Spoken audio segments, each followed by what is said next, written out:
가끔 문자가 오는데요.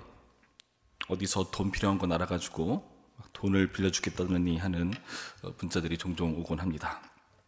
제가 그 문자를 보면 어떻게 할까요? 마침 돈이 필요하니 잘 됐다 하면서 당장 연락을 해서 돈을 빌리겠습니까? 그렇게 하지 않습니다. 아마 대부분 그렇게 하지 않을 겁니다. 왜 그렇게 하지 않죠? 나와 상관없는 그런 곳에서 오는 연락이기 때문입니다. 잘 모르는 데서 오는 연락, 잘 모르는 데서 나에게 요구하는, 나에게 도움을 주겠다는 그런 말들은 사실 불편하고 꺼림칙한 법이지 않습니까? 그래서 우리는 나와 관계 있는 사람과 나와 관계 있는 사람으로부터 오는 그런 연락들, 그런 선물들을 즐겨받는 것이지, 나와 아무런 관련 없는 사람들이 주는 것은 뭔가 불편하고 뭔가 꿍꿍이가 있는 것은 아닌가 하는 의심을 하게 되어 있는 법입니다. 오늘 본문을 보시면 하나님께서 선물을 받으신대요. 그 선물을 드리는 사람들이 누구인가를 보여줍니다. 바로 하나님과 관계 있는 사람이라는 것을 여러분 염두에 둘 필요가 있습니다. 2절 말씀 보실까요? 이스라엘 지휘관들 곧 그들의 조상의 가문의 우두머리들이요 그 지파의 지휘관으로서 그 계수함을 받은 자의 감독된 자들이 헌물을 드렸으니, 이 헌물 드린 사람에 대해서 굉장히 자세하게 표현을 하고 있죠. 이스라엘 지휘관들이고 그 지파의 지휘관이다. 근데 그 이스라엘 지휘관들은 어떤 사람이라고요? 그들의 조상의 가문의 우두머리들. 그들의 조상의 가문이라는 것을 여러분 주목해 보시기 바랍니다. 조상의 가문이라는 건 무슨 의미죠? 하나님과 약속한 언약 백성이라는 뜻입니다.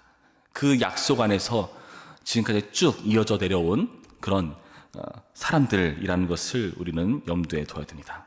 그러니까 아브라함으로부터 시작된 이삭과 야곱, 이스라엘이 되어서 그 하나님과의 신실한 관계에 놓여 있는 사람들, 그런 사람들을 말하죠. 그리고 그 지파의 지휘관들은 어떤 사람입니까? 그 계수함을 받은 자의 감독된 자들, 숫자를 셈 받은 사람들이라는 거죠. 이 민수기에 나와 있는 그 수많은 사람들을 말하는 겁니다. 그러니까 하나님의 약속 안에 있는 하늘의 별처럼 바다의 모래처럼 많아진 그런 사람들, 하나님의 은혜 입은 자들이라는 것을 보여주고 있다는 거죠. 그런 사람들이 헌물을 드리는 것이다. 여러분, 이런 이해 속에서 보면은 우리는 사실 오늘 본문이 시간적으로 기록된 건 아니거든요. 지금까지 쭉 이어져 오던 시간 순서가 있는데 갑자기 그 시간을 거슬러서 한 달 전으로 소급해 올라가는 겁니다. 한 달 전의 사건을 보여주고 있는 거거든요. 성전이 지어지고 나서의 일을 보여주고 있거든요. 왜 이렇게 하고 있을까요? 이 전의 문맥에서 우리가 너무나 잘 아는 축복에 대한 내용이 나와 있습니다. 우리가 흔히 아론의 축복이라고 말하는 제사장적인 축복인데요. 좀 볼까요? 6장 22절부터 보시면은 여호와께서 모세에게 말씀하여 이르시되 아론과 그의 아들들에게 말하여 이르기를 너희는 이스라엘 자손을 위하여 이렇게 축복하여 이르되 우리가 잘 아는 여호와는 내게 복을 주시고 너를 지키시기를 원하며 여호와는 그의 얼굴을 내게 비추사 은혜 베푸시기를 원하며 여호와는 그 얼굴을 내게로 향하여 드사 평강 주시기를 원하노라 할지니라 하라. 그들은 이같이 내 이름으로 이스라엘 자손에게 축복할지니 내가 그들에게 복을 주리라. 이거 다음에 나와 있는 구절이라는 겁니다. 한 달 전의 사건을요. 시간 순서가 아닌데 일부러 하나님께 복받은 백성이라는 것을 보여주면서 그들이 하나님께 이러한 헌물을 바치는 것이다 는 사실을 우리에게 알려주는 겁니다. 왜 이렇게 기록했을까요? 하나님과 관계 있는 사람이니까, 하나님께 복을 누리는 사람이니까 그런 자들이 하나님께 헌물을 드리는 것이다. 이 사실을 우리 가운데 보여주고 있는 것입니다. 여러분, 그렇다면요, 오늘 우리의 모습을 살펴봐야 됩니다. 여러분, 우리도요 하나님께 복을 받은 자들이죠. 예외됨이 없습니다. 여기 나타난 이스라엘의 12지파들, 그 지파들 12명 지파들이 모두 헌물을 드렸거든요. 예외됨이 없다는 거죠. 이들은 대표로 드린 것이기 때문에 이스라엘 전체의 헌물인 겁니다. 그러니까 하나님의 은혜를 받은 자들, 하나님께 복받은 백성들, 그 언약 안에 있는 사람들이라면은 예외됨 없이 모두가 그 하나님의 복에 대해서, 은혜에 대해서 헌물을 바치는 것이라고 설명합니다. 오늘날 우리는 어떻습니까? 하나님께 복받은 백성인데 하나님께 그 마땅한 헌물을 바치고 있는가? 이 헌물이 무엇일까요? 당연히 헌금이 될 수도 있겠고 우리의 헌신이 될 수도 있겠고요. 우리가 하나님께 드려야 되는 여러 가지 노력들이 될 수도 있습니다. 주님께서 우리에게 주신 것들을 우리가 그에 대한 감사의 표로, 주님께서 주신 수많은 것들이 있는데 그것들을 대표하는 표로 드리는 우리의 헌신들, 헌물들이라는 겁니다. 우리에게 은사가 있다면, 우리에게 재정적인 축복이 있다면, 우리에게 주님께 주시는 어떠한 누리게 만드는 그런 여러 가지 것들이 있다면 당연히 주님께 드려야 하는 것이 마땅하다는 겁니다. 그런데 많은 분들 같은 경우는 이 의무를 등한시 하는 경우들이 사실 있습니다. 대표적으로 어떤 게 있을까요? 11조가 있죠. 여러분 11조가 뭘까요? 우리가 가진 것의 일부를 드리는 거죠. 그렇죠? 근데 그 일부를 드린다는 것이 사실은 전부를 드릴 수 없기 때문에 그걸 대표해서 드리는 표가 11조인 겁니다. 그런데 안타깝게도 11조를 하지 않은 사람들이 상당히 많습니다. 11조라는 것은 이 모든 것을 주님께서 우리에게 주신 것이다 하는 것에 대한 감사의 표이죠. 주님께서 우리에게 이런 복을 주셨다는 것을 표하는 겁니다. 그러나 많은 사람들이 여기서 제외됩니다. 헌신은 또 어떨까요? 많은 분들이 헌신해서 제외되려는 경우들을 봅니다. 주님께 마땅히 헌신하고 나의 삶을 바쳐야 되는 것인데 꼭 사역을 말하는 게 아닙니다. 저같이 목사가 되라는 말이 아닙니다. 주님께서 주신 은사와 재능과 시간과 건강과 이 모든 것들 가운데 주님께 감사의 표로 우리가 마땅히 바쳐야 되는 그런 헌신들이 있어야 되는 건데 많은 사람들 사실 헌신하지 않습니다. 점점 세대가 갈수록 더해갑니다. 아무도 직분을 맡으려 하지 않죠. 아무도 어떤 특별한 일을 맡기를 부담스러워하죠. 주님께 혜택만 받기를 원하고 나는 주님께 그에 대한 감사를 표하기를 원치 않는 사람들이 많아지고 있는 세대라는 것이 참으로 안타깝다는 겁니다. 그런데 오늘 본문을 보시면 하나님과 관계가 있는 하나님의 복을 누리는 이 이스라엘 사람들, 언약을 누리는 이 백성들은 예외됨 없이 하나님께 헌신합니다. 헌물을 드립니다. 오늘 우리는 이 말씀을 통해서 도전받아야 한다는 것입니다. 근데 그 헌물은 무엇입니까? 그 헌물의 내용을 보시면 3절 말씀에 그들이 여호와께 드린 헌물은 덮개 있는 수레 6대와 소 12마리. 왜 수레 6대와 12마리의 소일까요? 본문을 보시면 그 이유를 알 수 있죠. 4절 이하 말씀을 쭉 보시면은 이것이 장막을 옮길 때 사용된 도구라는 것을 알 수 있습니다. 그 일에 하나님께서 사용되게 하시죠. 그 말은 무슨 뜻입니까? 하나님을 섬기는 일에 필요에 따라 그 필요 품목들을 더해주는 모습을 볼 수 있다는 겁니다. 아무거나 바치는 게 아니에요. 꼭 필요한 것을 바치는 것이라는 것을 우리는 명심해 둬야 됩니다. 제가 예전에 사역했던 교회에서 추수감사절이 되면은 쌀을 모았습니다. 그래서 그 쌀을 정말 필요한 사람들, 그 쌀이 정말 필요한 사람들에게 전달해 주는 역할들을 그때 했었거든요. 근데 한 번은 다임 목사님께서 그런 광고를 하셨습니다. 여러분 쌀을 가져오실 때 제발 묵은 쌀 말고 새 쌀을 좀 갖다 주십시오. 그렇게 요청을 했습니다. 왜 그렇게 말을 했을까요? 예배 광고 시간에 그렇게 말할 정도라면은 그 쌀이 좋지 않은 쌀인 경우가 많았다는 겁니다.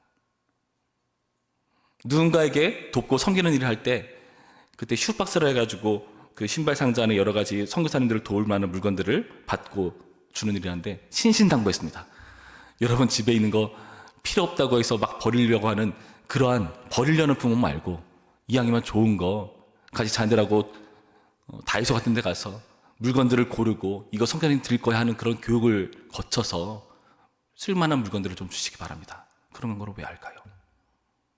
우리는 우리 집에 이런 기회를 통해서 마침 필요 없고 버려야 되는 쓰레기들이 있는데 이때 처리하자라는 식으로 안 좋은 품목들을, 그래서 그걸 받아나면 또 걸러내야 되는 그 작업을 해야 될 정도로 불편한 일들을 겪기 때문입니다. 무슨 말입니까? 그들에게 필요한 품목을 주는 것이 아니라 나에게도 쓸데없는데 그들에게도 필요 없어 버릴 쓰레기들을 주는 경우들이 있다는 거죠. 그래서는 안 되는 겁니다.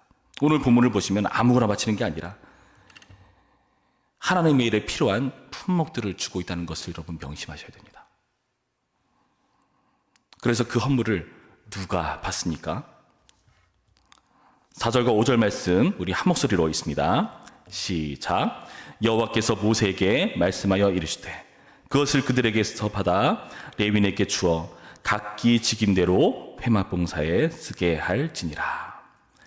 레위인에게 각기 직임대로 회막봉사에 쓰게 합니다. 그래서요 7절부터 말씀을 보시면은 게르손 자손과 무라의 자손들에게 주는 게 그 양이 좀 다릅니다. 보시면은 많이 필요한 사람들에게는 많이 줍니다. 그러니까 그 수요에 따라서 주었다는 거죠. 고핫 자손들에게는 어떻죠? 9절 말씀 보시니까 고핫 자손에게는 주지 아니하였으니 그들의 성소의 직임은 그 어깨로 매는 일을 하는 까닭이었더라. 그들에게는 주지 않습니다. 그들의 역할은 그게 필요한 게 아니었거든요. 어깨로 그 성물을 운반하는 일을 했기 때문에 이러한 소나 수레가 필요 없었습니다. 거기에는 줄 필요가 없습니다. 필요에 따른 분배가 이루어졌다는 거죠. 여러분, 각기 직임대로 회막을 봉사하는 일에 이 헌물이 사용되는데요. 필요에 따라서 수요에 따라서 분배됩니다. 그 직임과 관련된 그 필요에 관련된 그런 근거로 분배를 하고 있다는 것을 봐야 된다는 겁니다. 교회에 있는 여러 가지 물건들, 교회에다 바친 그런 헌물들, 헌금들 어떻게 사용된다는 의미죠? 낭비 없이, 부족함 없이 그 필요에 따라서 적절하게 사용되어야 한다는 것을 우리 가운데 보여주는 겁니다. 하나님께서 우리의 헌신을요 허비하지 않습니다. 낭비하지 않으십니다. 그래서 우리도요 그 헌신이 교회에 제대로 이용될 수 있도록 분배하고 사용되는 일이 필요하다는 거죠. 그래서 정말 필요한 사람들에게는 필요한 재정을 주어야 되고, 그것이 좀 덜 필요하다는 사람들은 다른 곳에 양보해야 되고요. 아, 우리 부서 이번에 재정이 많이 필요한데요. 그런 부서가 있다면은 그 전에 분명히 재정이 남았거든요. 그래서 이번에 좀 덜 필요한데 그때 그만큼 받았으니 꼭 그대로 받아야 된다? 그런 게 아니라는 거죠. 필요에 따라서 분배가 이루어져야 된다는 겁니다. 이 모든 것이 하나님께 드리는 헌물의 가치를 아는 자로서, 하나님의 일이 운영되는 것을 아는 자로서 우리가 살펴야 될 여러 가지 사안이라는 것을 이해할 수가 있다는 겁니다. 오늘의 본문에 봤듯이 우리의 헌신이 이와 같기를 바랍니다. 하나님과 관계 있는 자로서, 복받은 자로서 주님께 즐거운 마음으로 헌금을 바치고 그 헌물을 바치고 그것이 필요에 따라서 아무렇게나 사용되지 않고 우리 또한 그것을 드릴 때 사용할 때에 조심스럽게 사용하고 잘 사용하고 꼭 필요한 것을 드리는, 우리의 소중한 것을 드리는 하나님께 대한 진정한 복의 감사로 우리가 나아가기를 소원합니다. 예수께서 우리에게 자신을 주셨습니다. 우리도 그 하나님의 사랑 앞에 우리의 은혜를 표하고 나아가야 될 줄로 믿습니다. 그런 다짐을 하는 오늘 새벽 시간 있기를 주님의 이름으로 축원합니다. 기도하겠습니다. 참 좋으신 하나님 감사드립니다. 오늘의 말씀을 통해서 우리가 주님께 받은 것이 참 많은데 그에 대한 감사의 반응을 마땅히 하고 있는가? 그리고 그 감사의 반응들을 우리가 제대로 사용하고 있는가 살펴봅니다. 주님, 우리가 주님께서 세우신 이 거룩한 교회 안에서 주님의 물건들을, 주님께 바친 헌물들을 소중하게 사용할 수 있도록 인도해 주시옵시고, 예수께서 우리에게 자신을 주셨듯이, 우리를 가치 있게 여기셨듯이 우리 또한 주님을, 그리고 주님의 일을 가치 있게 여기며 우리 또한 우리의 헌물로, 그 헌물의 재정의 사용과 우리의 헌신의 자세로 표현하는 우리 모두가 될 수 있도록 인도하여 주시옵소서. 감사드리며 예수님의 이름으로 기도했습니다. 아멘.